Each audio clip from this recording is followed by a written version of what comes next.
السلام علیکم جناب. وعلیکم السلام ورحمۃ اللہ وبرکاتہ۔ کیسے ہیں حضور؟ خیریت سے ہیں؟ کیا حال ہے؟ ٹھیک ٹھاک ہے اللہ تعالیٰ کا احسان ہے. کیا جی، اسم آپ گرامی آپ کرم کا؟ آپ سنائیں کیسی طبیعت؟ اللہ تعالیٰ کا بڑا احسان ہے. محمد تھینک عدنان۔ یو. عدنان بھائی کہاں سے کال کیا؟ الحمدللہ جی، کہاں؟ سیالکوٹ پاکستان سے۔ سیالکوٹ سے. حکم کریں سیالکوٹ سے عدنان بھائی. جی میرا نا گروپ میں کچھ چل رہی تھی، انہوں نے آپ کا لنک دیا، جی سر. تو بات چل رہی تھی کہ ہر بات سے پہلے وہ کہتے ہیں یا علی مدد۔ ہم. ان سے میں نے کویشچن کیا تھا کہ اللہ کے علاوہ کسی سے مدد مانگنا جائز ہے، اور وہ بھی فوت شدگان سے، تو انہوں نے آپ کا لنک دیا، ان سے آپ کویشچن کر سکتے ہیں۔ اوکے. تو سوال یہی ہے، قرآن کا آغاز جی، کس سورہ سے ہوتا ہے؟ قرآن کا آغاز کس سورہ سے ہے؟ سورہ فاتحہ۔ سورہ فاتحہ. سورہ سورہ فاتحہ فاتحہ۔ کا سورہ فاتحہ کے جو پہلی آیت ہے وہ کون سی ہے؟ قرآن کا ابتدا. الحمد للہ رب نہیں، العالمین۔ الحمد سے بھی پہلے. بسم الحمد سے بھی. اللہ الرحمن الرحیم۔ بسم اللہ الرحمن الرحیم کا ترجمہ کر. اللہ کے نام کے ساتھ شروع، جو بڑا رحمان اور رحیم ہے۔ یہ با جو ہے نا، با بسم اللہ، بسم اللہ، جی با جی بسم اللہ، جی جی بے اسم اللہ، یعنی بے اسم اللہ. یہ با آپ کو پتہ ہے اس کا مطلب کیا ہے؟ پتہ ہے آپ کو؟ کہ جی یہ جی اکثر کے ساتھ۔ مفسرین کے پاس آپ جائیں، نہیں، یہ ساتھ کے نہیں ہے. یہ ساتھ بھی ترجمہ درست ہے، لیکن اس کا جو عربی زبان میں جو ترجمہ ہوتا ہے استعانت کے لیے، مدد کے لینے کے لیے، مدد کے لیے. ساتھ بھی جو ہے نا بسم اللہ، اللہ کے نام سے مدد لیتے ہوئے. اور آپ کو پتہ ہے قرآن کا جو آغاز ہے وہ اس طرح نہیں کہ اللہ سے مدد لیتے ہوئے، اللہ کے نام سے مدد لیتے ہوئے. اللہ اور اللہ کے نام میں فرق ہے، پتہ ہے نا آپ کو؟ جیسے آپ ہیں نا، جی جی اب جیسے آپ ہیں اور آپ کے نام میں فرق ہے. ابھی آپ کا نام عدنان صاحب ہے، آپ کا محمد یہ عدنان۔ جو محمد عدنان، یہ جو اسم کیا ہے؟ یہ تو اسم تو حروف ہے، میم ہا میم دال عین دال نون الف نون. وہ آپ حروف تو نہیں ہے نا. میں بھی لکھتا ہوں محمد عدنان میرے پاس، میں نے محمد عدنان کو جلا دیا، لکھ کے میں نے جلا دیا. میں نے آپ کو تو نہیں جلایا نا، وہ آپ تو نہیں. تو قرآن مجید کے آغاز میں تقریباً اکثر مفسرین، اگر میں نے کہوں سب، یہ جو کہنا کہ یہ با جو الساق کے لیے ہوتا ہے، یہ جو لوگ عربی جانتے ہیں، نحو جانتے ہیں، با بسم اللہ کا مطلب کیا ہے؟ استعانہ ہے یا الساق ہے؟ وہ الساق کہنے والے کم ہیں، اکثر یہی کہتے ہیں کہ یہ با استعانہ کے لیے، مدد کے لیے. مدد جو لیا جاتا ہے غیر اللہ سے. قرآن کا آغاز یہ ہے، کیونکہ اسم غیر مسمى سے غیر ہے، اسم مسمى دونوں ایک نہیں ہیں. اللہ کے تو کتنے اسماء، وَلِلَّهِ الْأَسْمَاءُ الْحُسْنَى، سب اچھے نام ہیں اللہ کے لیے. اللہ کے کتنے نام؟ اللہ خود ایک ہے، ذات ہے. اس ذات کا وہ اصل جو ذات ہے وہ حروف نہیں ہے. لیکن آپ جب قرآن کا آغاز کرتے ہیں تو قرآن کا آغاز کس سے کرتے ہیں؟ سامنے والے شخص سے کرتے ہو؟ نہیں.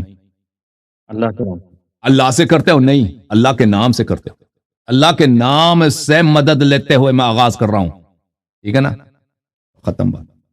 کہ غیر اللہ سے مدد لینا جائز ہے. اللہ کے نام، غیر اللہ سے اللہ، اللہ کیونکہ سے اللہ مدد اور اللہ کے، مانگنا جائز ہے نا۔ اللہ سے مدد لینا اس میں شک ہی نہیں، اللہ سے مدد لینا جائز ہے. اللہ سے آپ کچھ بھی طلب کرو، لیکن غیر اللہ سے، اللہ کے سوا لیکن کسی فوت اور سے، شدگان سے کس طرح مدد مانگنا؟ وہ بھائی اللہ کا جو اسم ہے وہ فوت شدگان، وہ آپ کے نزدیک فوت شدگان ہے نا.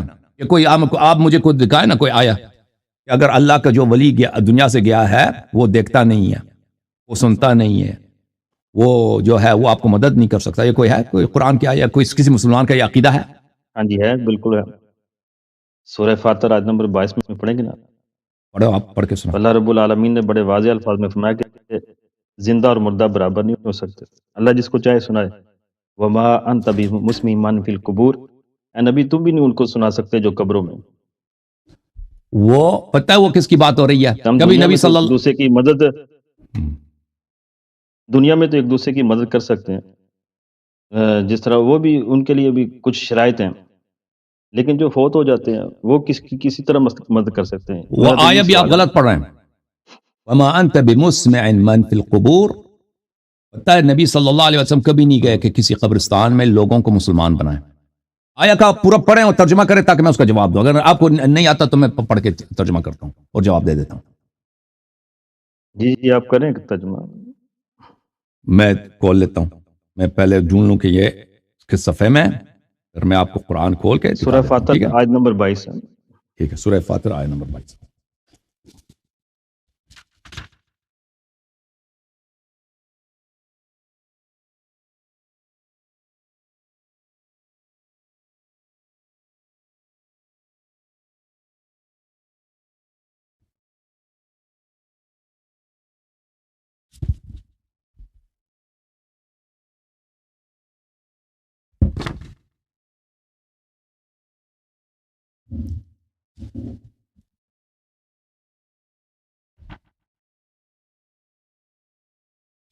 تو یہ بھائی صاحب سمجھتے ہیں کہ اس آیہ میں لکھا ہے کہ دنیا سے جو جاتا ہے وہ دیکھتا نہیں ہے، وہ سنتا نہیں ہے، اور وہ بالکل ختم ہے. آپ کا کیا عقیدہ ہے؟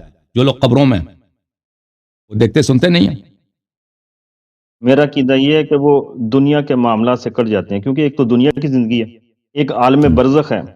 مرنے کے بعد قیامت تک کا جو قبر کا معاملہ ہے اس کو عالم برزخ کہتے ہیں. یعنی نبی قیامت کا زندگی ہے. ابھی ہمارے نبی صلی اللہ علیہ وسلم جب تک دنیا میں تھے ان کے پاس معجزات تھے. آپ مانتے ہیں؟ مانتے ہو؟ جب تک دنیا میں تھے. مرنے کے بعد ان سے معجزات چھینے گئے. جب تک وہ زندہ تھے کون کون سے معجزات کر سکتے تھے؟ عالم برزخ میں چلے گئے. ابھی تو ہمارے پاس جو رسول کریم صلی اللہ علیہ وسلم کا معجزہ وہ اللہ کا قرآن ہے.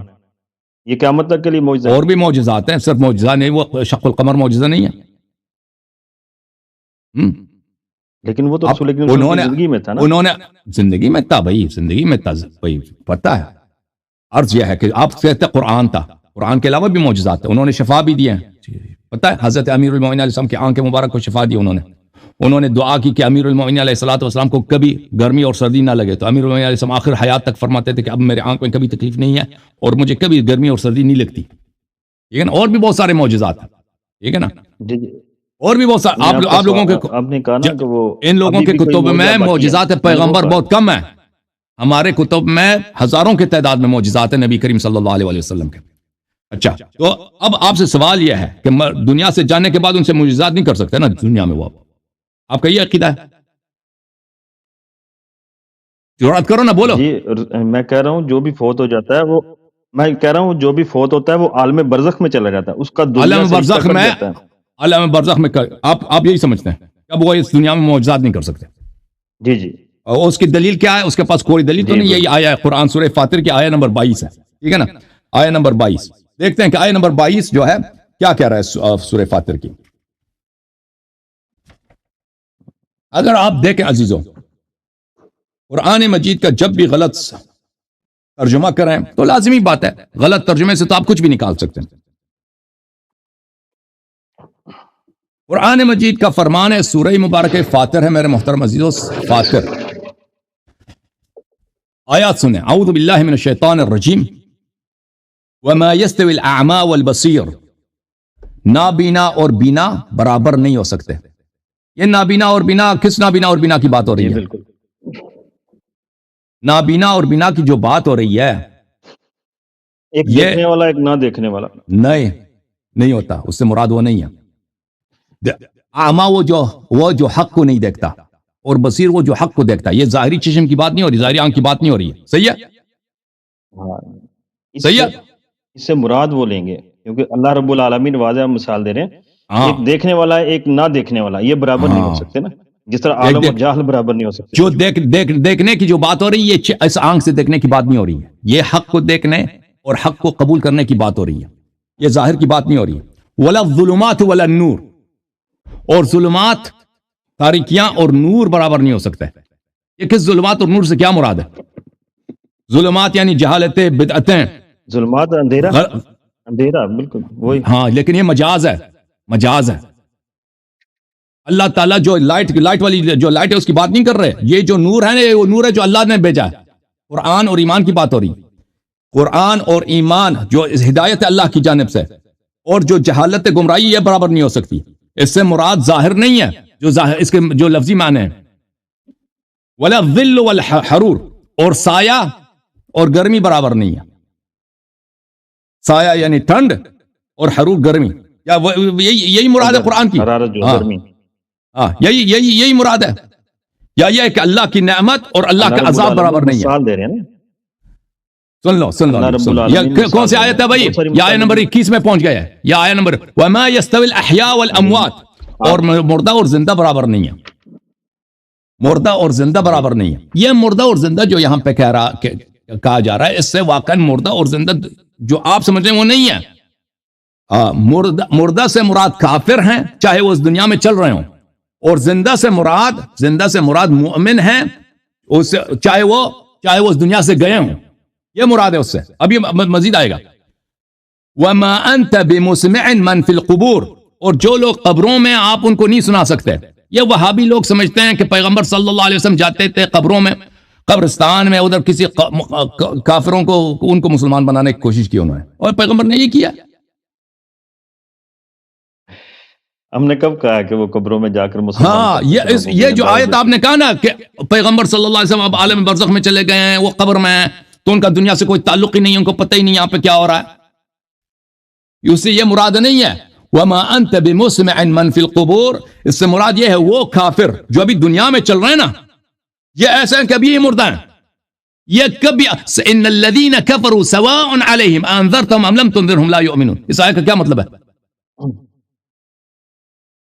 ان الذین کفروا سواء علیہم انذرتهم ام لم تنذرهم لا یؤمنون. پتہ ہے جیسے آیت کا ترجمہ پتہ ہے آپ کو؟ نہیں پتہ.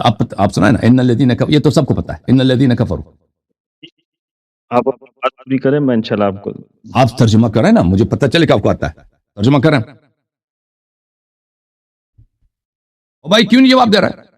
جی میں کہہ رہا ہوں آپ اپنی بات پوری کریں, پھر اس کے بعد ہی میں سوال کروں گا نا آپ سے. اچھا میں تو کہہ رہا ہوں کہ اللہ رب العالمین قرآن کے اندر فرما رہے ہیں کہ وما انت بمسمی من فی القبور. آپ ان کو نہیں سنا سکتے جو قبروں میں ہیں. جی ابھی اللہ رب العالمین نے تو واضح ادھر اپنا حکم جاری کر دیا نا. ابھی میں بتا رہا ہوں. اب یا تو میرے رب کا قرآن سچا ہے تو یا پھر آپ کی بات سچی ہے. وہ قرآن کا غلط ترجمہ کریں تو کچھ بھی ہو جاتا ہے نا. میں آپ کو دکھا دیتا ہوں اس کا اصل معنی کیا ہے. میں ابھی آپ کو دکھا دیتا ہوں آپ کے اپنے تفاسیر سے. ایک منٹ میں آپ کو دکھا قرآن کا دوسرا پہلو بھی آپ کو بتاؤں گا, لیکن آپ اپنی بات مکمل کریں.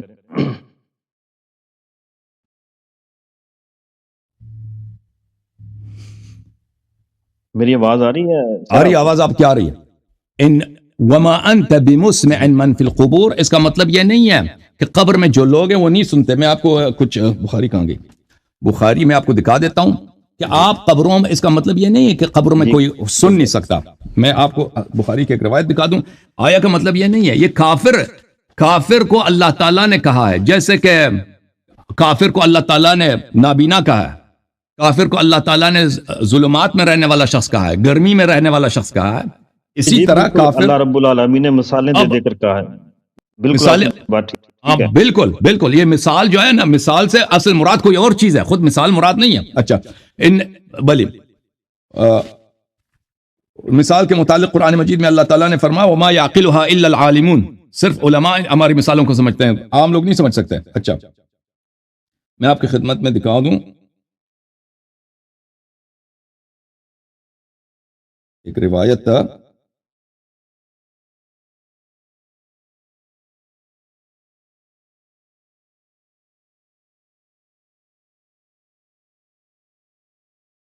ایک منٹ میں روایت مجھے سرچ کرنا پڑے گا. ایک منٹ معافی چاہتا کوئی بات بخاری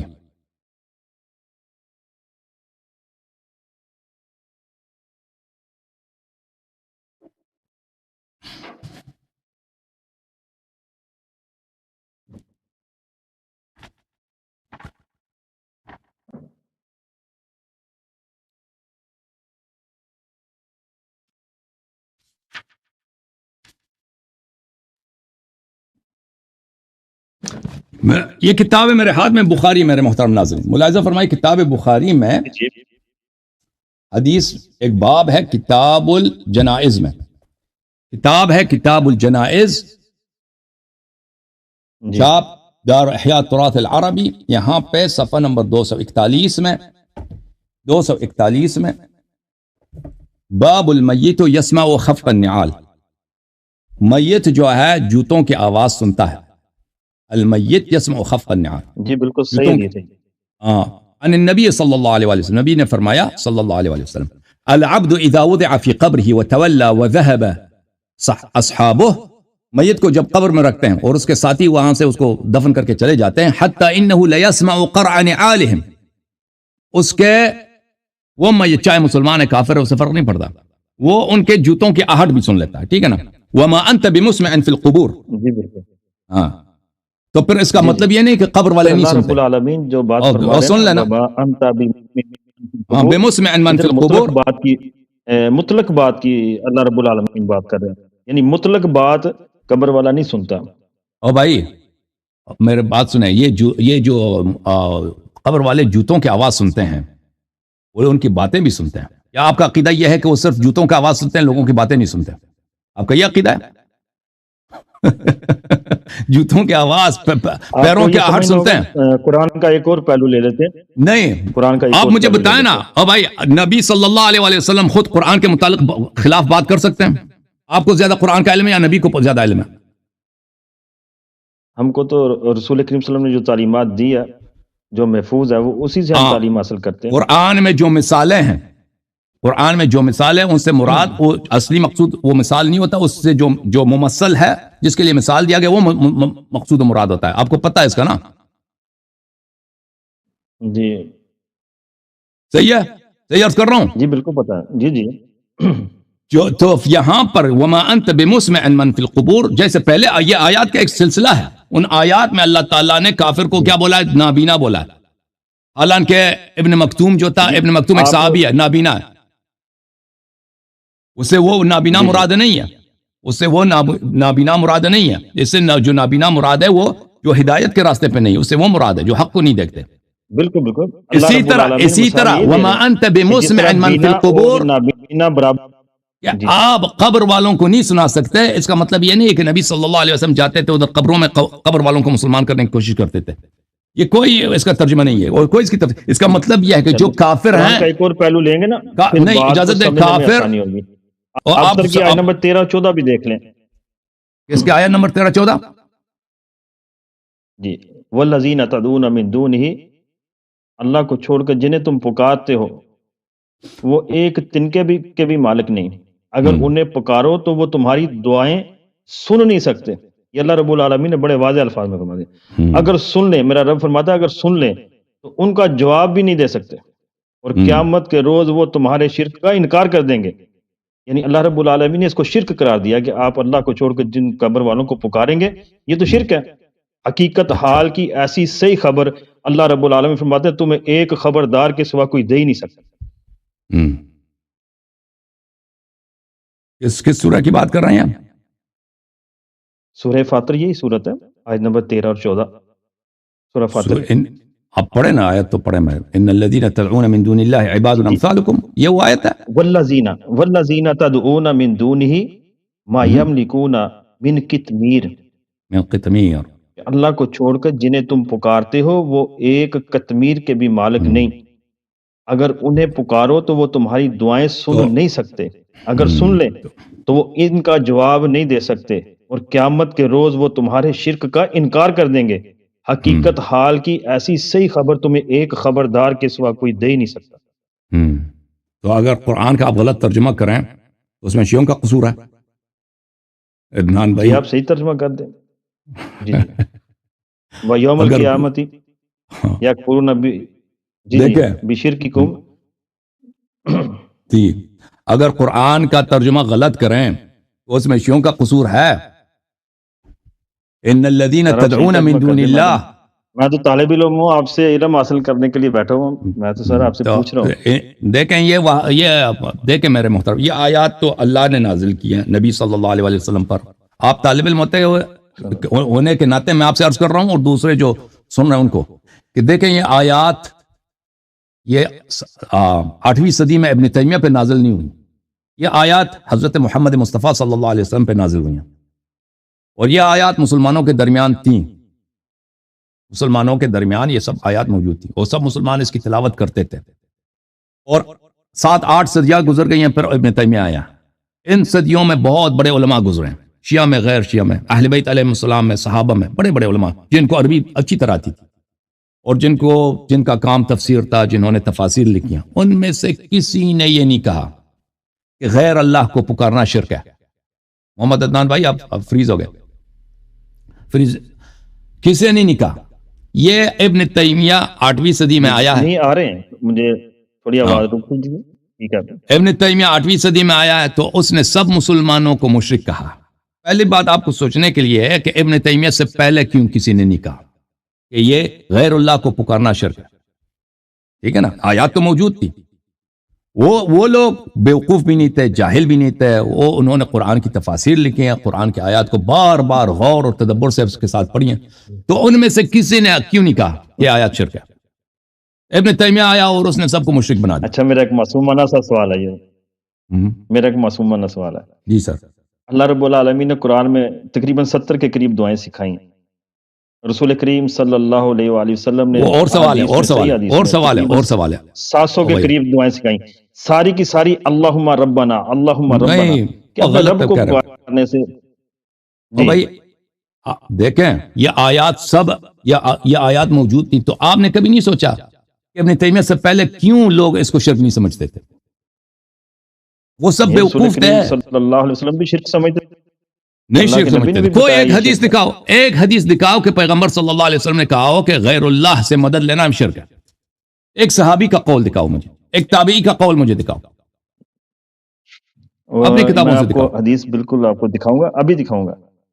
اللہ رب العالمین قرآن میں فرماتے ہیں وقال ربکم، تیرا رب تجھ سے کہتا ہے او بھائی آیات سب مجھے پکارو میں تمہاری دعا، او بھائی آیات موجود تھیں۔ یہ آیات کا غلط ترجمہ کرو گے جو آپ کے ذہن میں وہابیت والے، تو لازمی بات ہے اس سے شرک لازم آئے گا کہ غیر اللہ کو پکارو شرک ہے۔ آپ کو میں پکچر سینڈ کر دیتا ہوں آیات، او بھائی عرض یہ ہے کہ ان آیات کے اور بھی معانی ہیں۔ اس آیات کا آپ صحیح ترجمہ بھی کر سکتے ہیں، غلط ترجمہ بھی کر سکتے ہیں۔ ایک وہ ترجمہ ہے جس پہ سب کا اجماع ہے، ایک وہ ترجمہ ہے جو ابن تیمیہ کا ہے، جو ابن تیمیہ کس طرح غلط ترجمہ ہوگا؟ ہاں کس طرح غلط ترجمہ ہوگا وہ میرے پاس آ جاؤ نا۔ یہ آیا یہ ہے جو آیات آپ نے پڑھی ہے سورہ فاتحہ، میرے اسکرین کی طرف دیکھو کس طرح غلط ترجمہ، دیکھو جی میں دیکھ رہا ہوں۔ ان الذين تدعون من دون الله ما يملكون من قطمير، قطمیر ہوتا ہے وہ کھجور کا جو دانہ ہوتا ہے، اس میں جو دانے کے اندر، ہاں وہ جو لوگ آپ اللہ کے علاوہ تدعونا سے کیا مراد ہے میرے محترم ناظرین؟ ہم بار بار کہہ چکے ہیں کہ تدعونا کا عربی زبان میں دو معنی ہیں۔ ایک معنی ہے پکارنا، لیکن یہ واحد معنی نہیں، دوسرا معنی بھی ہے اس کا عبادت کرنا۔ یہ ایک مشترک لفظی ہے، دو مختلف معانی میں مشترک لفظی مثلا ان شخص کا نام ہے محمد عدنان۔ اب محمد عدنان والے پاکستان میں کتنے؟ ہزاروں کی تعداد میں۔ محمد عدنان کوئی چور بھی ہو سکتا ہے، محمد عدنان کوئی کروڑ پتی بھی ہو سکتا ہے، تو کیوں کہ یہ ان کا نام بھی محمد عدنان ہے اس کا مطلب ہے کہ یہ چور ہیں یا یہ کروڑ پتی ہیں؟ نہیں۔ جب ایک لفظ مختلف معانی میں مشترک ہوتا ہے تو آپ کو دیکھنا ہوگا کہ یہ یہاں پہ کس معنوں میں استعمال ہوا ہے، اور آپ بغیر قرینہ کے ادعا نہیں کر سکتے کہ یہ اس معنی میں استعمال ہوا، اس معنی میں استعمال نہیں ہوا ہے، ٹھیک ہے نا؟ آپ اس کو پکارنے کے معنوں میں لیتے ہیں، پکارنے۔ ہم جاتے ہیں آپ کے اپنے کتب میں، اپنے احادیث میں صحابہ نے اس کا کیسا تفسیر کیا ہے،